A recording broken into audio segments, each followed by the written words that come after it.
ધોરણ 9 પ્રકરણ 15 અન્ન સ્ત્રોતોમાં સુધારણા એના આગળના ટોપિકનો અભ્યાસ કરીશું. લાસ્ટ સેશનમાં આપણે અનાજનો સંગ્રહ કેવી રીતે કરી શકાય અને કયા પરિબળો અસર કરે છે એ બાબત આપણે સમજી ગયા. ત્યારબાદ ઇન્ડેક્સના પ્રશ્નો પણ સોલ્વ કર્યા. પશુપાલન કેમ કરવામાં આવે છે એની આપણે પ્રસ્તાવના જોઈ ગયા હતા. પશુપાલનમાં સુધારણાની આવશ્યકતા કેમ છે એ પણ આપણે સમજી ગયા હતા. પશુપાલનના મુખ્ય ઉદ્દેશ કયા છે તો હેતુઓ કયા છે.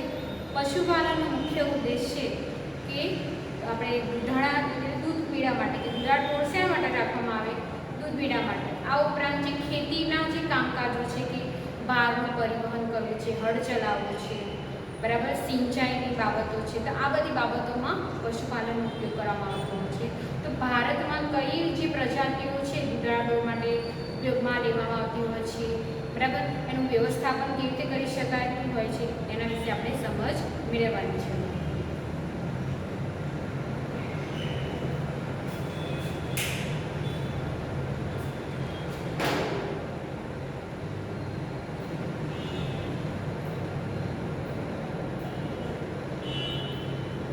ભારતીય પાલતુ પશુઓની બે મુખ્ય જાતિઓ છે. ગાય બોસ ઇન્ડિકસ, ભેંસ બોસ બુબેલિસ. દૂધ આપનારી માદાઓને દૂધાળા પશુઓ કહે છે, જ્યારે નર પશુઓ ખેતી ઉપયોગી કામોમાં જરૂરી છે તેમને ભારવાહક પશુ કહેવાય. દૂધ ઉત્પાદન પશુના દુગ્ધ સ્રવણના સમયગાળા પર આધારિત છે. દુગ્ધ સ્રવણ એ બચ્ચાના જન્મ પછી દૂધ ઉત્પાદનનો સમય છે. આમ દૂધ ઉત્પાદન દુગ્ધ સ્રવણનો સમયગાળો વધારીને વધારી શકાય છે. આ ક્રિયા સંકરણ વડે કૃત્રિમ રીતે કરી શકાય છે. ચાલો આપણે સંકરણની ક્રિયા સમજીએ. સંકરણ એટલે પ્રજનન. પ્રાણીઓમાં સંકરણ ઐચ્છિક લક્ષણોવાળી જાત મેળવવા માટે કરવામાં આવે છે. ઉદાહરણ તરીકે ઉચ્ચ ઉત્પાદન અને રોગ પ્રતિરોધક જાતિઓના સંવર્ધન માટે સંકરણ કરવામાં આવે છે. ઇચ્છિત લક્ષણોવાળી બે જાતો સંકરણ માટે પિતૃ તરીકે લેવામાં આવે છે. આ પિતૃઓ વચ્ચેના સંકરણથી મળતી નવી ઇચ્છિત લક્ષણોવાળી સંતતિને સંકર જાત કહે છે. સંકર જાતો રોગ પ્રતિકારક ક્ષમતાવાળી અને ઉચ્ચ ઉત્પાદન આપતી જાતો છે. ઉદાહરણ તરીકે ભારતીય ગાય એક દિવસમાં 5 થી 6 લીટર જ દૂધ આપે છે, જ્યારે સંકરણ દ્વારા મળતી નવી સંકર જાત એક દિવસમાં 10 થી 12 લીટર દૂધ આપે છે. ઉદાહરણ તરીકે વિદેશી જાતો જેવી કે જર્સી, બ્રાઉન સ્વિસ ગાયમાં દુગ્ધ સ્રવણ લાંબા સમય માટે હોય છે, જ્યારે દેશી જાતો જેવી કે લાલ સિંધી અને સાહીવાલ ગાયોમાં રોગ પ્રતિકારક ક્ષમતા ખૂબ જ વધારે હોય છે. જો આ બે જાતોમાં સંકરણ કરાવાય તો એવી સંતતિ પ્રાપ્ત થાય છે જેમાં બંને ઇચ્છિત લક્ષણો એટલે કે લાંબો દુગ્ધ સ્રવણ સમયગાળો અને ઊંચી રોગ પ્રતિકારક ક્ષમતા હોય છે.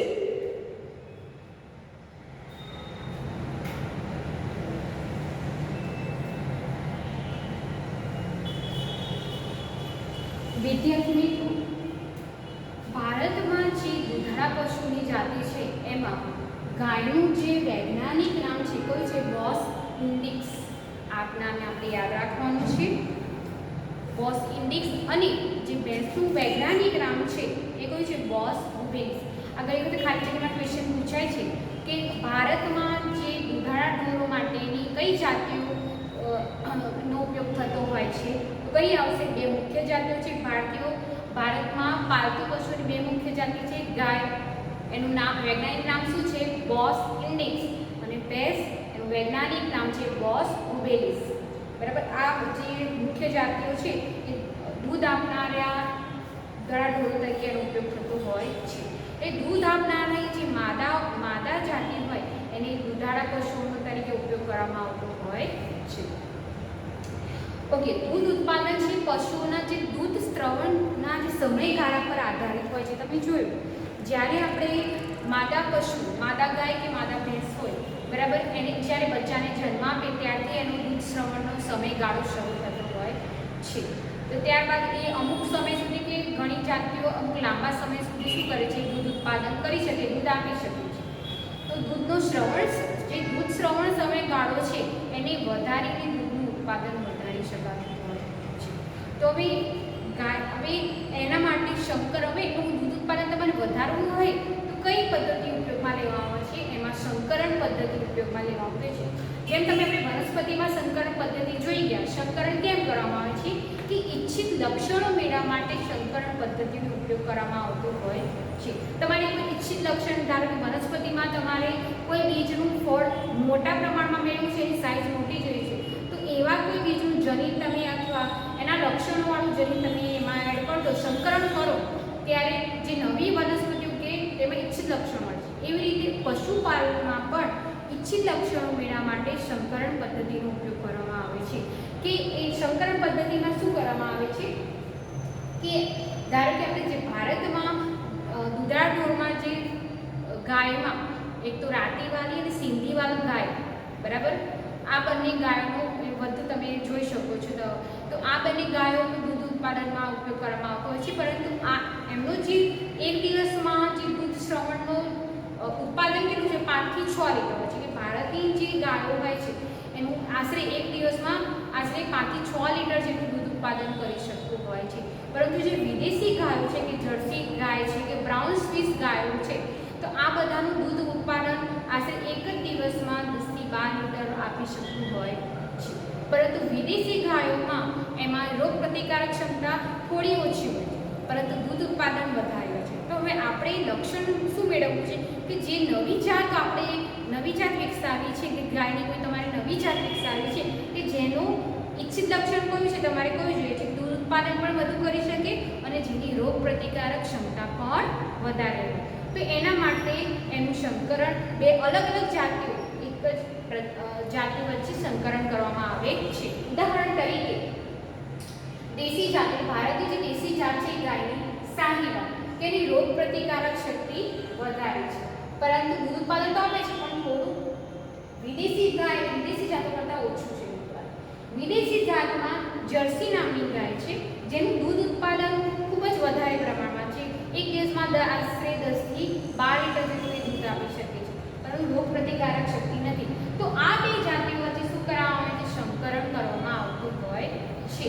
એના લીધે જે નવી જાતિ ઉદ્ભવશે એ બંનેના લક્ષણો ધરાવતી હશે. એટલે કે જે નવી જાતિ સંકરણ પદ્ધતિ દ્વારા ઉદ્ભવે છે એમાં રોગ પ્રતિકારક શક્તિ પણ હશે અને દૂધ શ્રવણનો જે સમયગાળો અને દૂધ ઉત્પાદનનો સમયગાળો પણ વધુ જોવા મળે છે, બરાબર. એટલે એમાં શું કરવામાં આવે, સંકરણ પદ્ધતિમાં જે તમારી લક્ષણવાળા જોઈએ એના નર અને માદા સાથે શું કરવામાં આવે છે, સંકરણ કરવામાં આવતું હોય છે અને દૂધ ઉત્પાદનનો સમયગાળો તમે વધારી શકો, બરાબર. એટલે કે વિદેશી જાતોમાં કઈ ગાય આવશે, જર્સી અને બ્રાઉન સ્વિસ ગાયો આવશે. અને દેશી જાતોમાં રાતી, સિંધી અને સાહીવાલ. આપણે નામ યાદ રાખવાના છે. એક માર્કના ક્વેશ્ચનમાં ઘણી વખત પૂછાય કે ભારતની જે દેશી જાતો ગાયની છે વૈજ્ઞાનિક નામ કયું છે, ભાઈ બોસ ઇન્ડિક્સ છે ગાયનું, બરાબર. પરંતુ દેશી જાતિ તરીકે કઈ ગાયો એને પ્રખ્યાત છે, તો સાહીવાલ અને રાતી, સિંધી. અને વિદેશી જાતોમાં જેનો દૂધ શ્રવણ સમયગાળો લાંબો છે, ઉત્પાદન વધુ કરી શકે છે, જર્સી અને બ્રાઉન સ્વિસ, બરાબર. તો આ બે જાતોમાં સંકરણ દ્વારા નવી જે જાત કરવામાં આવે છે બંનેના લક્ષણો ધરાવતી હોય છે. હવે જે નેક્સ્ટ ક્વેશ્ચન આપણે ટેક્સ્ટબુકમાં તમારે આપેલું છે, પેજ નંબર 210 ટેક્સ્ટબુકમાં, કે પશુની જાતમાં સુધારણા કરવા માટે સામાન્ય રીતે કઈ રીતનો ઉપયોગ કરાય છે અને શા માટે.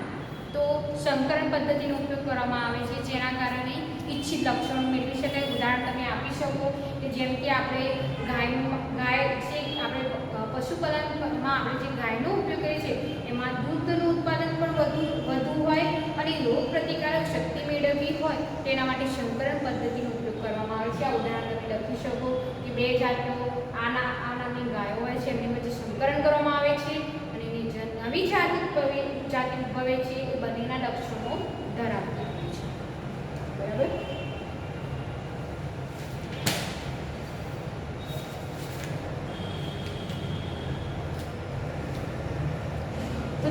આ જે ટોપિકમાં જે પશુપાલન જે આગળનો ટોપિક આપણે સમજી ગયા, તો એમાં દુધાળ ઢોરો એટલે શું કે જે દૂધ ઉત્પાદન કરે છે, માદા પશુ દૂધ ઉત્પાદન કરે છે એને દુધાળ ઢોરો કહેવાય છે.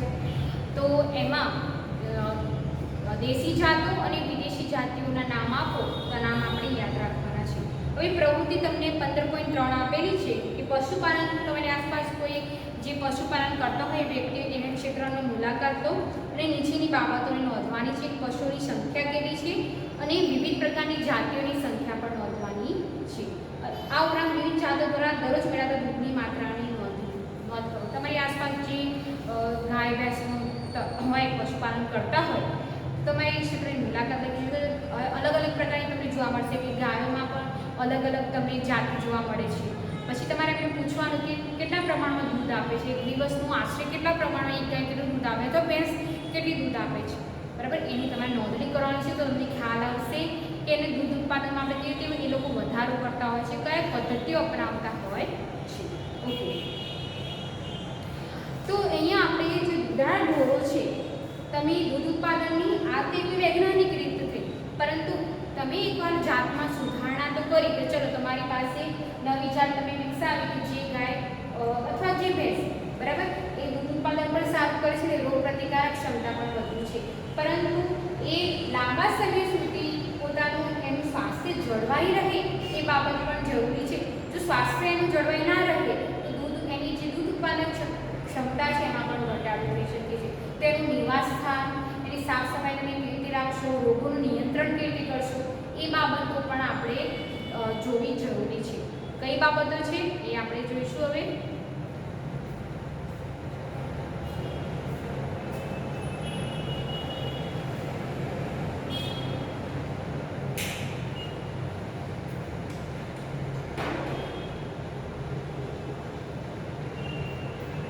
આ રીતે સંકરણ ખૂબ જ ઉપયોગી તકનીક છે. યોગ્ય રહેઠાણ અને સફાઈની વ્યવસ્થા પશુઓ માટે હોવી જોઈએ, જેથી પશુઓનું સ્વાસ્થ્ય સારું રહે અને સ્વચ્છ દૂધનું ઉત્પાદન મેળવી શકાય. પશુના શરીર પરથી ખરેલા વાળ અને ધૂળને દૂર કરવા માટે તેમનું નિયમિત સ્નાન અને સફાઈ જરૂરી છે. પશુઓનું નિવાસસ્થાન યોગ્ય છાપરાવાળું અને હવા ઉજાસવાળું હોવું જોઈએ. આવા નિવાસસ્થાનથી તેઓ વરસાદ, ગરમી અને શિયાળામાં ઠંડીથી બચી શકે છે. પશુઓનું નિવાસસ્થાન જમીનથી થોડું ઊંચે હોવું જોઈએ. તે થોડું ઢોળાવવાળું હોવું જોઈએ, જેથી પાણી સરળતાથી નીચે જતું રહે, સૂકું રહે તેમજ સફાઈ જળવાઈ રહે. તેમાં પૂરતી જગ્યા હોવી જોઈએ, જેથી પ્રાણીઓ સરળતાથી હલનચલન કરી શકે. દુધાળા પશુઓને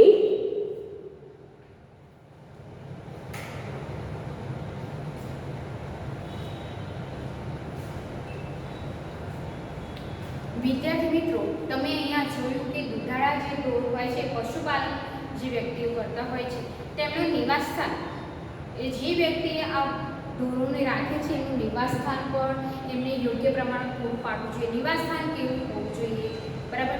તો જે પશુ અથવા દુધાળા ઢોરો તમે રાખો છો એમની યોગ્ય નિયમિત સાફ સફાઈ, અને જે ઘણી વખત તમે જોતા હશો એમના વાળ ખરતા હોય છે તો એમની પણ સાફ સફાઈ થવી જોઈએ. અને આ ઉપરાંત એનું નિયમિત સ્નાન કરાવવું જોઈએ. એનાથી તો શું થાય કે તો જો તમે આ સાફ સફાઈ ના રાખો તો એમને તમે જોતા હશો કે જ્યાં જ્યાં ઢોર રાખતા હોય, તબેલા હોય ત્યાં, કે ત્યાં તમે જોશો કે અમુક પ્રકારની જીવાત કે જંતુઓ શું થતા હોય છે, ધીમે ધીમે એની સંખ્યા વધી જાય તો સાફ સફાઈ ના હોય અને રોગો થવાની શક્યતા વધે છે. એટલા માટે એમને યોગ્ય નિયમિતપણે સ્નાન, સાફ સફાઈ રાખવી જોઈએ. આ ઉપરાંત એમનું નિવાસસ્થાન કેવું હોવું જોઈએ? નિવાસસ્થાન એમની જ્યારે અલગ અલગ ઋતુમાં એમનું રક્ષણ આપે, તો ગરમીમાં રક્ષણ આપે, કે ચોમાસાની ઋતુ દરમિયાન એમને પાણીથી બચાવી શકે એવું હોવું જોઈએ. અને ઢોળાવવાળું હોવું જોઈએ. ઢોળાવવાળું એટલા માટે કે જે પાણી હોય અથવા મૂત્રનો પશુ જે કરે છે એનો નિકાલ ઝડપથી થઈ શકે, તો ઢોળાવવાળું હોવું જોઈએ. આ ઉપરાંત પશુઓ જેટલી વધારે સંખ્યામાં હોય છે તો એમની દરેક પશુ વચ્ચે યોગ્ય અંતર જળવાઈ રહે એટલી જગ્યા તો હોવી જોઈએ. ત્યારે શું કરી શકાય છે, એમનું સ્વાસ્થ્ય જાળવી શકાય છે. એમનું મૂવમેન્ટ માટે પણ તમારે જગ્યા આપવી પડે. તમે સાંકડી જગ્યામાં પછી બહુ બધા પશુઓ રાખો તો એમને શું કરી શકે છે, એમને મૂવમેન્ટ યોગ્ય પ્રમાણ થતી નથી અને એમનું સ્વાસ્થ્ય જળવાતું નથી. અને આ ઉપરાંત પણ જ્યારે કોઈ એક પશુને જો કોઈ રોગ થયો તો બાકીના પશુઓને પણ થઈ શકે છે. જો એકલી સાંકડી જગ્યામાં યોગ્ય પ્રમાણમાં હવા ઉજાસ ના હોય તો બાકીના પશુઓને પણ શું થાય છે, રોગ થઈ શકે છે અને સ્વાસ્થ્ય યોગ્ય જળવાતું નથી. તો એક તો એમને નિયમિતપણે સાફ સફાઈ, નિવાસસ્થાન કેવું હોવું જોઈએ, કેવું રાખવું જોઈએ એ બાબતો આપણે સમજી ગયા. હવે દૂધ આપવાવાળા જે પશુઓ છે એમની આહારની આવશ્યકતા હોય છે. એમાં બે પ્રકારના આહાર હોય છે. ઘણી વખતે આમાં તમારે જે મેં તમને ટોપિક સમજાવ્યો બરાબર, તો એમને શોર્ટ ક્વેશ્ચન પૂછી શકે કદાચ કે પશુપાલન જે પશુઓ હોય છે એમના નિવાસસ્થાન કેવું હોવું જોઈએ બરાબર, અને શું બાબતોનું ધ્યાન રાખવું જોઈએ એ ક્વેશ્ચન પૂછાઈ શકે. એમાં બહુ યાદ રાખવાની જરૂર નથી, આપણને બધાને ખ્યાલ જ છે. હવે આહારની જે આવશ્યકતા હોય છે એના વિશે હવે આપણે માહિતી મેળવીશું.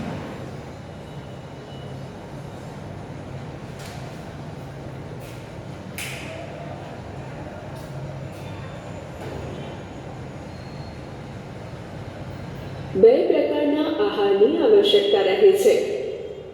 એક, સ્વાસ્થ્ય જાળવણી માટે. જાળવણી માટેના ખોરાકમાં શારીરિક ક્રિયાઓ પરિપૂર્ણ કરવા તેમજ સ્વસ્થ જીવન ટકાવી રાખવા જરૂરી દ્રવ્યોનો સમાવેશ થાય છે. બી, દૂધના ઉત્પાદન માટે. દુગ્ધસ્ત્રવણ પ્રાણની જરૂરિયાત માટે તેમજ દૂધના ઉત્પાદન માટેના ખોરાકનો સમાવેશ થાય છે. પશુ આહારમાં મોટા વૃક્ષ ચારાનો અને સમૃદ્ધ ખોરાકનો સમાવેશ થાય છે. મોટા કે વૃક્ષ ચારામાં રેસા મુખ્ય હોય છે. રેસાઓમાં લીલી વનસ્પતિ, ઘાસચારો અને કઠોળનો સમાવેશ થાય છે. સમૃદ્ધ ચારામાં રેસા ઓછા હોય છે અને પ્રોટીન તેમજ અન્ય પોષક તત્વો વધારે હોય છે.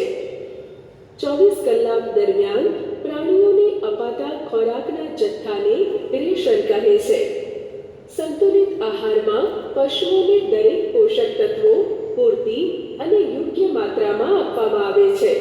વૃક્ષચારા અને સમૃદ્ધ ખોરાક સિવાય કેટલાક વધારાના પદાર્થો પણ દૂધાળા પશુઓને અપાય છે, જે ખનિજ ક્ષારો અને લઘુ પોષક તત્વો યુક્ત હોય છે. આ પોષક તત્વો પ્રાણીઓના વિકાસ માટે, દૂધ ઉત્પાદન વધારવા અને રોગો સામે રક્ષણ મેળવવામાં ઉપયોગી છે. ઢોર અનેક પ્રકારના ચેપી રોગોથી ગ્રસ્ત થઈ શકે છે, જેના કારણે તેમની દૂધ ઉત્પાદન ક્ષમતામાં ઉણપ આવે છે અને ક્યારેક તેઓનું મૃત્યુ પણ થાય છે. પ્રાણીઓમાં રોગોનું મુખ્ય કારણ સૂક્ષ્મજીવો જેવા કે બેક્ટેરિયા, વાયરસ કે ફૂગ હોય છે. ક્યારેક પરોપજીવીઓના આક્રમણથી પણ રોગ થઈ શકે છે. પરોપજીવીથી થતા રોગો અંતઃપરોપજીવી અથવા બાહ્ય પરોપજીવીના કારણે થાય છે. બાહ્ય પરોપજીવી જેવા કે માખી, જૂ, બગાઈ કે જીવાતો ચામડીના રોગો ઉત્પન્ન કરે છે. અંતઃપરોપજીવીઓ જેવા કે કૃમિઓ, જઠર અને આંતરડા તેમજ યકૃત કૃમિઓ યકૃતને રોગગ્રસ્ત કરે છે. મોટાભાગના રોગોને યોગ્ય સ્વચ્છતા, નિયંત્રિત ખોરાક, યોગ્ય આવાસ તેમજ યોગ્ય સમયે અને ઉંમરે રસીકરણથી થતા અટકાવી શકાય છે. મરઘા પાલન. ઈંડા,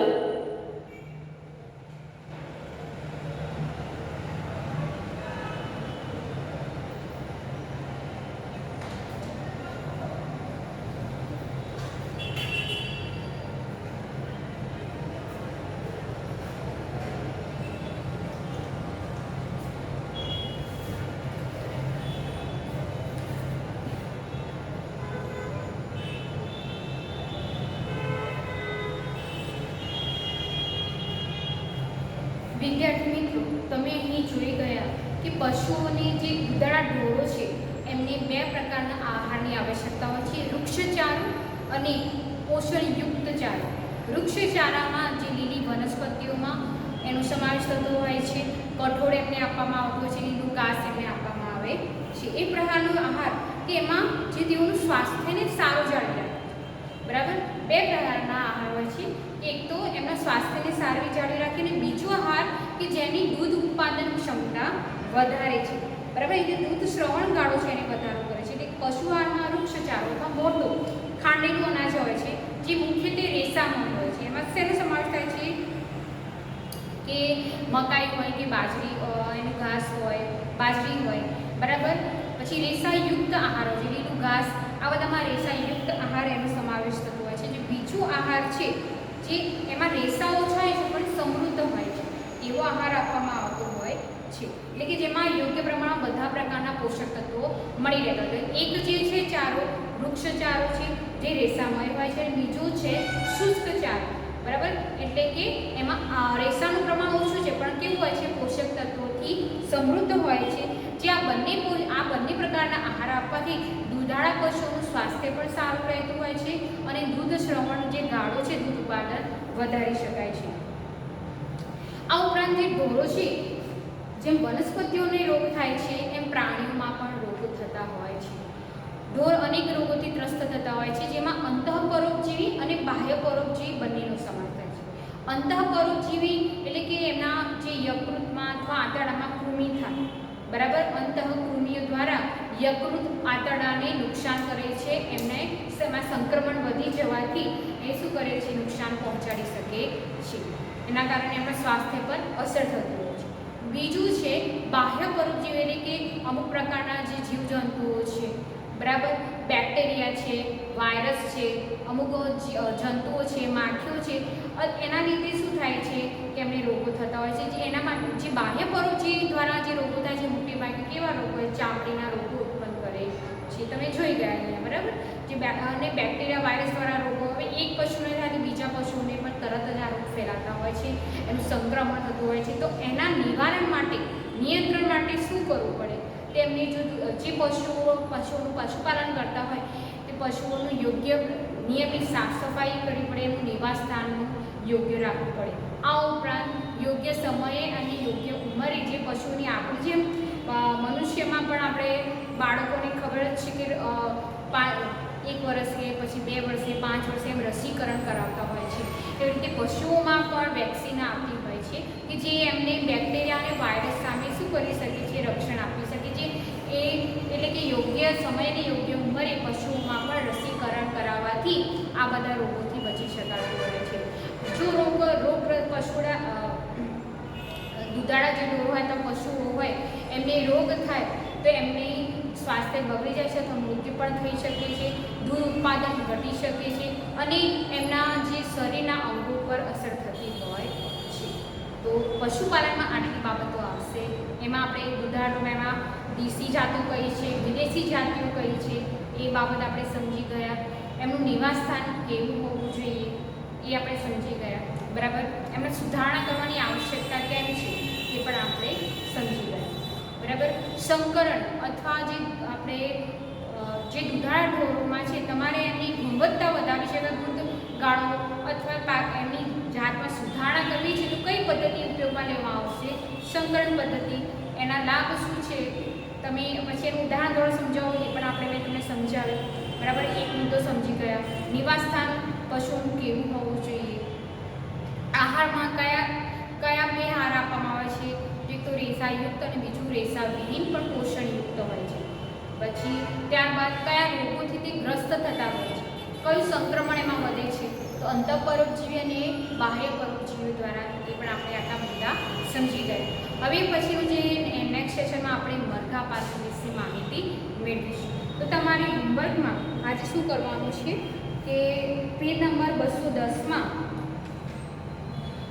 પશુની જાતમાં સુધારણા કરવા માટે સામાન્ય રીતે કઈ રીતનો ઉપયોગ થાય છે અને શા માટે એ ક્વેશ્ચન લખવાનો છે.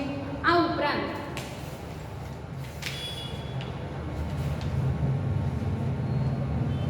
દૂધાળા પશુઓને કેવા પ્રકારનો આહાર આપવામાં આવે છે તેના વિશે સમજૂતી આપો. આ 2 પ્રશ્નો તમારે હોમવર્કમાં કરવાના છે. નેક્સ્ટ સેશનમાં ફરીથી મળીએ. Bye, thank you.